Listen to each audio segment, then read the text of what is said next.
neste momento, Deus, através desta emissora, leva até você mais um programa de fé, com hinos, orações e uma palavra poderosa a seu favor.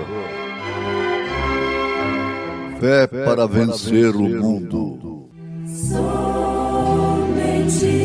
crer, somente crer, tudo é possível, somente crer, somente crer, somente crer, tudo é possível, somente crer.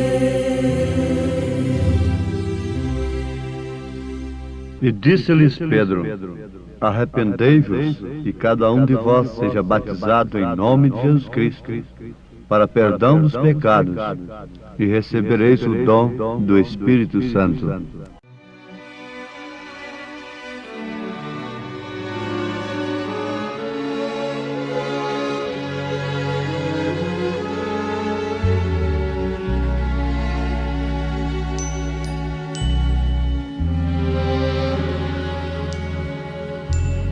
Como agradecer a meu Deus o que fez por mim, bênção sem medida, para provar o seu amor sem fim.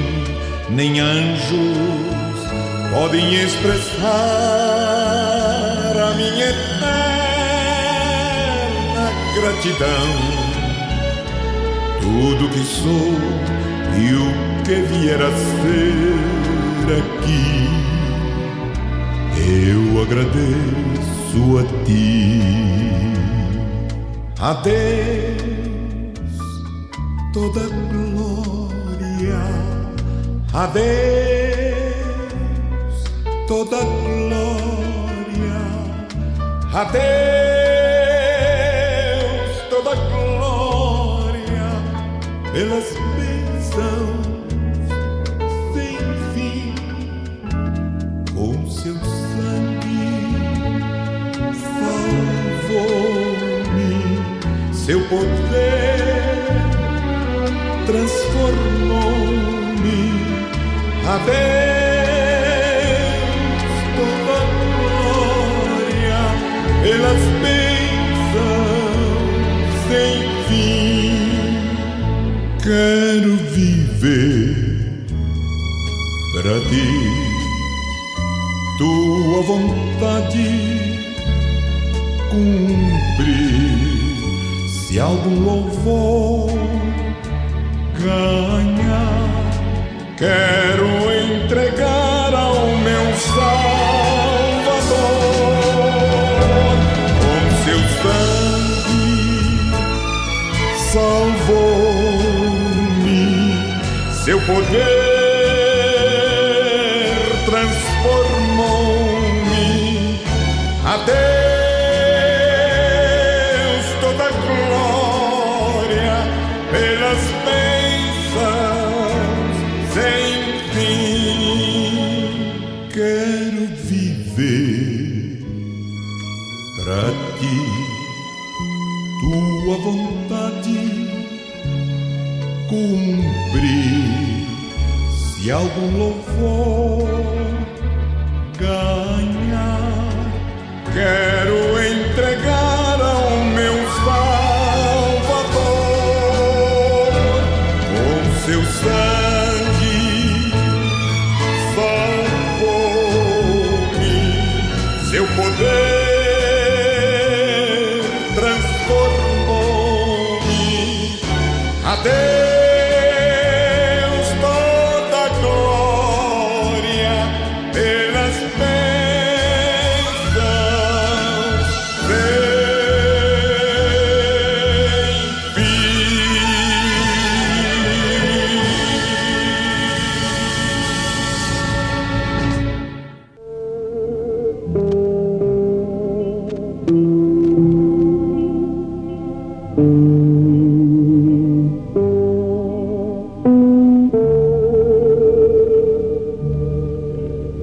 Ouvintes amados, coisa boa é nós associarmos as Escrituras à história, às Escrituras, e isto com a revelação do Espírito Santo. É muito fácil associar as Escrituras com a história e a interpretação, mas eu estou dizendo Escrituras, história e revelação. A história e a Escritura oferecem dois laudos, dependendo de nós. Um laudo é a interpretação humana que forma os credos, os dogmas. Do outro lado, ela oferece a revelação. Então, o necessário é termos, em primeiro lugar, as Escrituras, a Palavra de Deus, a história e a revelação do que está escrito e dos acontecimentos. Isto é, o cumprimento do que está escrito, o cumprimento das Escrituras é que forma a história. O cumprimento das Escrituras é que forma a história. Mas como sempre o homem natural não passa de um simples intérprete natural, e ele nunca percebe o que Deus faz no presente, mas sempre no passado e no futuro. Então, urge que tenhamos a revelação, e acima de tudo, sejamos espirituais, tenhamos o Espírito Santo. Por exemplo, nas Escrituras, o batismo em nome do Pai, do Filho e do Espírito Santo, ordem expressa de Jesus Cristo, em Mateus, capítulo 28, versículo 19, é obedecido pelos apóstolos, em Atos 2, 38, e demais referências como Atos, capítulo 8, Atos dos Apóstolos, capítulo 10, Atos dos Apóstolos, capítulo 19, Atos dos Apóstolos, capítulo 22. Então, Mateus 28, 19, é obedecido pelos apóstolos. De que maneira? Usando o nome do Pai e do Filho e do Espírito Santo. Este nome, conforme nós temos escrito na carta aos Hebreus, é manifestado pelo próprio Jesus Cristo. Ele manifesta o nome do Pai e do Filho e do Espírito Santo. Isto é profundo. Notemos aos Hebreus capítulo 2, versículo 12, dizendo: anunciarei o teu nome a meus irmãos, cantar-te-ei louvores no meio da congregação. Anunciarei o teu nome a meus irmãos. Em São João capítulo 17, o último versículo, Jesus disse: eu lhes fiz conhecer o teu nome. No versículo 6 do mesmo capítulo de São João 17, ele diz: manifestei o teu nome aos homens. Portanto, os apóstolos não erraram. Alguém pergunta: a quem devemos obedecer? Aos apóstolos ou a Jesus Cristo? Em Mateus capítulo 28, 19. Eu pergunto como resposta: será que São Mateus, então, concordou com a desobediência de Pedro? Porque eles perguntaram aos apóstolos: que faremos, varões e irmãos? E Mateus concordou com a resposta de Pedro. Porque o nome do Pai, do Filho e do Espírito Santo deveria ser usado. E a igreja tem que estar edificada sobre o fundamento dos apóstolos e dos profetas, que é a revelação. A igreja que está edificada sobre a revelação, as portas do inferno não prevalecerão contra ela. Muito bem, as Escrituras mostram assim. E a história? A história não pode falhar.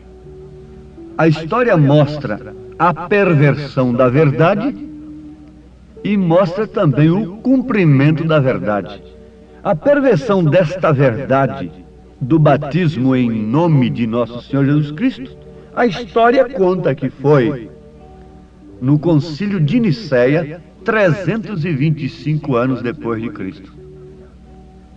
E a mesma história tem um documento publicado na revista Time, exemplar de 5 de dezembro de 1955. Você quer buscar a revista Time, de 5 de dezembro de 1955, você vai encontrar ali a publicação naquela revista Time, que existe um documento em Roma que relata o seguinte. Esse documento é no ano 100 AD,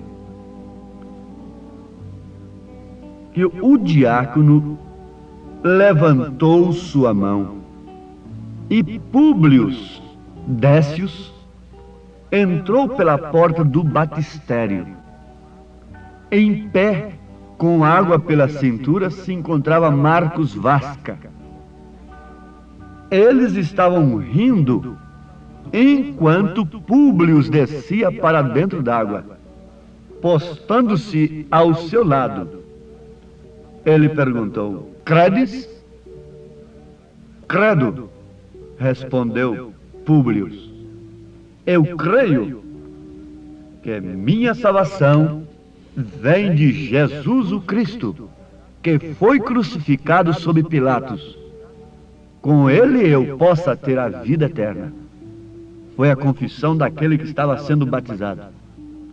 Diz o relato, o documento que existe em Roma. Eu estou lendo isto.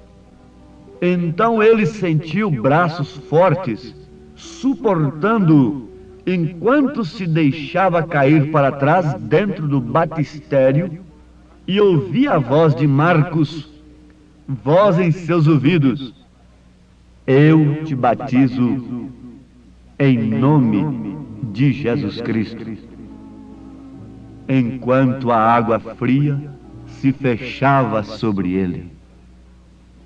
Existe esse documento em Roma, e esse documento foi publicado na revista Time, exemplar de 5 de dezembro de 1955. Esse batismo foi realizado 100 anos depois de Cristo. Agora, o batismo nos títulos, quando foi realizado? Se foi realizado na história, não pode ser associado às Escrituras, porque nas Escrituras você não encontra um batismo sequer nos títulos Pai, Filho e Espírito Santo. Todos eles são usando o nome do Senhor Jesus. Agora, lutar contra isto é lutar contra Deus. E como pode uma pessoa que tem o conhecimento disto agora receber o Espírito Santo, o dom do Espírito Santo, sem antes de tudo invocar o nome do Senhor? Por quê? A pessoa não recebe o nome de Jesus Cristo quando ela é batizada, mesmo em seu nome, da maneira correta. Ali ela está invocando, está sendo invocado o nome do Senhor sobre ela. Agora, o que traz o nome do Senhor para aquela pessoa é o Espírito Santo. O nome do Senhor agora estava em Pedro. Não tenho ouro e nem prata, mas o que eu tenho, isso te dou. Em nome de Jesus Cristo, levanta-te e anda. Eu creio que isto combina com as Escrituras, combina com a história, porque é a revelação. Sem a revelação, você não pode conciliar a história com as Escrituras. E a única maneira de descobrirmos onde a história apresenta o fato real e o fato pervertido é tendo a revelação, associando-a com as Escrituras.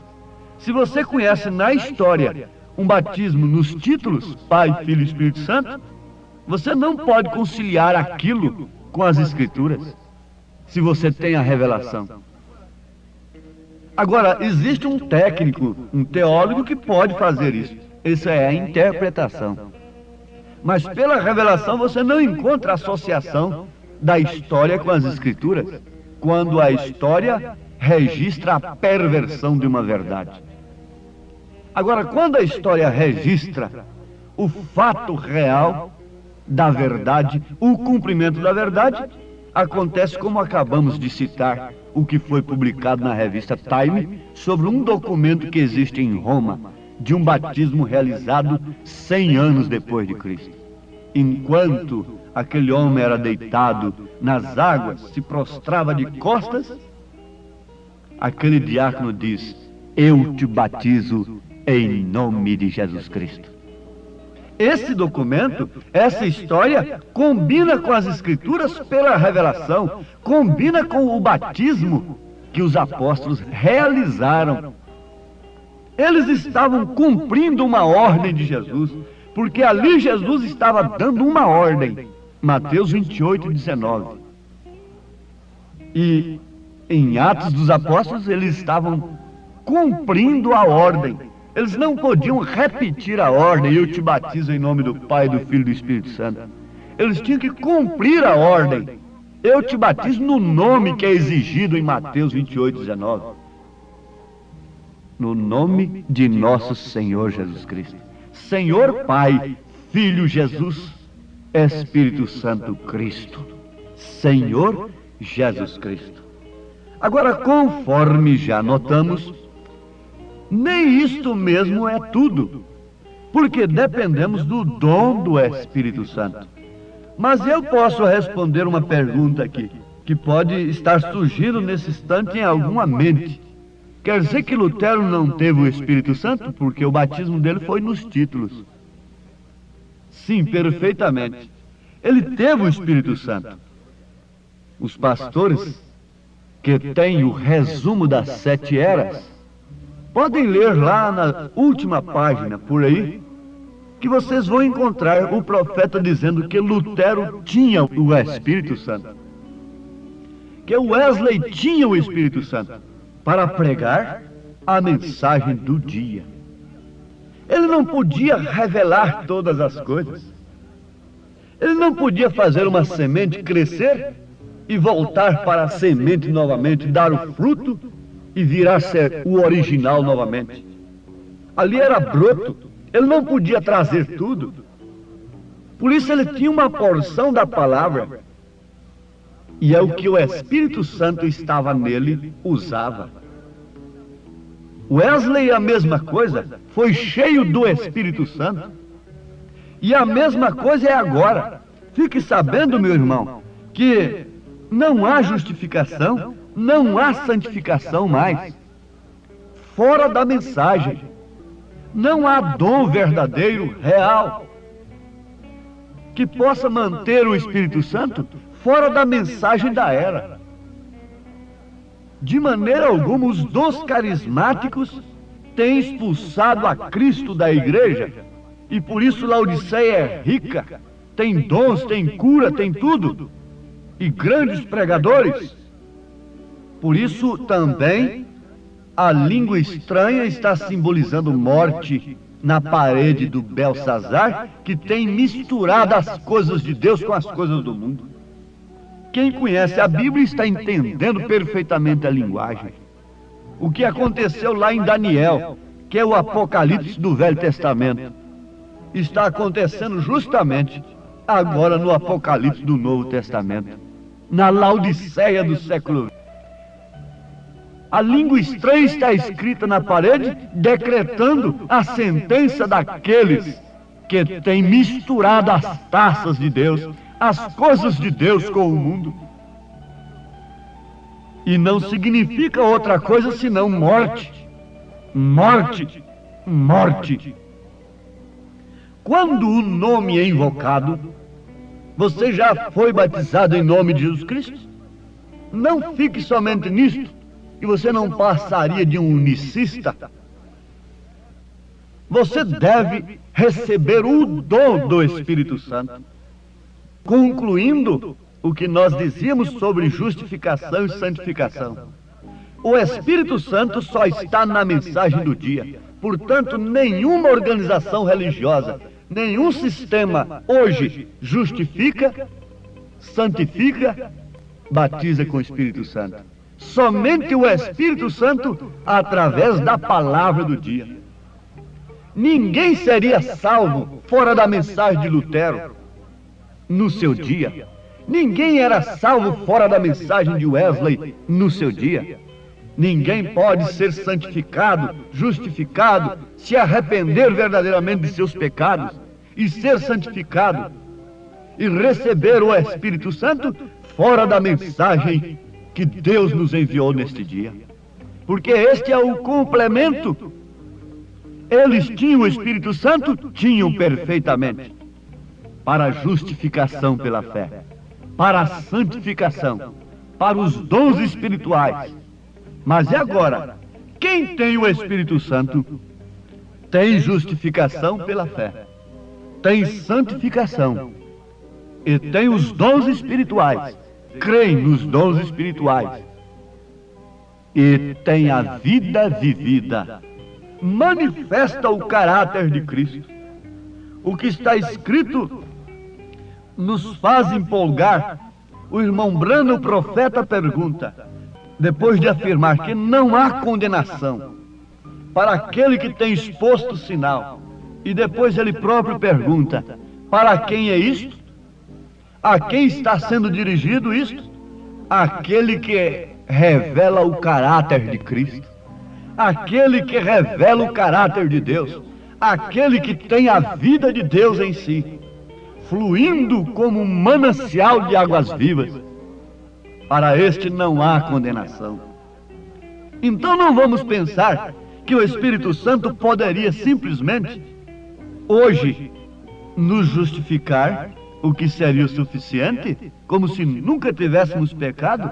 Veja como a justificação tomou uma coisa tremenda, um sentido tremendo. Justificar, como se nunca tivéssemos pecado. A nossa alma fica branca como a neve. Nos manter limpos, vazios do mundo, o sangue de Jesus Cristo. Nos santificando, isto é, sobre nós, e a nossa perfeição em relação a Deus é de fato perfeita. Não em relação ao mundo, porque o mundo, quanto mais perfeito nós formos, mais ele nos chamará de fanáticos e de loucos e de imperfeitos. Assim aconteceu com Jesus. Então, está aqui uma obra completa do Espírito Santo. Ou você é justificado, santificado e tem o Espírito Santo, ou então você está perdido, você não tem nada. Não vai se iludir que você é justificado e santificado apenas. Não vai se iludir com uma doutrina como esta, porque ela não tem base na mensagem do profeta, nem tampouco nas Escrituras. Não se iluda com isso, porque a obra é consumada pelo Espírito. Se você ainda não tem a experiência, então lute desesperadamente até descobrir esse marco, essa estaca que deve estar dentro de você mesmo, para quando vier uma dúvida em sua mente, você poder estar seguro nessa estaca. Porque os ismos virão, cada um procurará dizer uma coisa, diz o profeta, mas você tem que saber em quem tem crido. Você tem que saber quem é você. Amém.